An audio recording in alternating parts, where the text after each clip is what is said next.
The in Christ truth is the foundation. When we think of the final gospel, we usually think of the Apostle John's writing, but this is not so. While there are many things new mentioned in John Revelation, none of these things constitute or refer to the final gospel.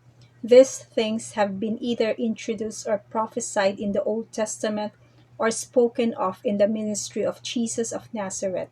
When people turn to the book of Revelation hoping to see something new, they are only seeing some detail of the things that are already a part of the Lord's dealing with Israel and the unbelieving world. The new grace gospel is not be found in any part of God's prophetic dealings with Israel. In fact, this gospel of grace, which we call the Christ life, is not to be found in any part of God's dealing with mankind. It is not found in the first five dispensations in the Bible, covering over 4,000 years of mankind's time from Adam to Christ.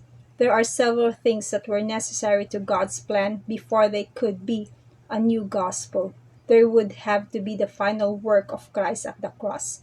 His death gives the Father the opportunity to usher in a new gospel, the final gospel. There would have to be another vessel raised up to bring this gospel. The vessel God uses was the Apostle Paul. His calling and the message of Christ gave him would be different from any existing gospel, as is so plainly stated in Galatians chapter 2. The Apostle Peter was to continue the old gospel to the circumcised Israelites, and the Apostle Paul would have an opposite and entirely different ministry of uncircumcision. The old gospel was do something yourself and God will save you.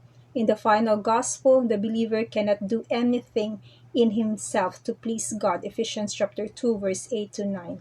This gospel would have to be given primarily to the Gentiles, but Israelites were also welcome to its grace. The final gospel would have to be the gospel of grace.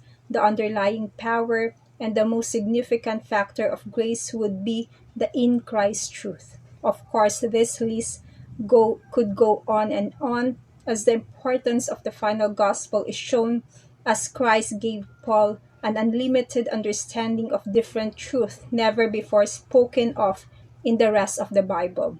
It is this underlying truth of the in Christ message that is most needed today.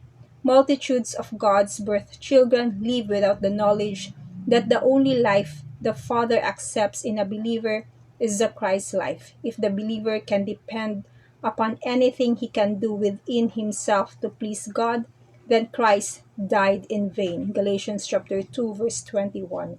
When God places his incorruptible seed, Christ the Word, in the believer, his plan means for the new convert to look at Christ rather than to himself in all issues of life.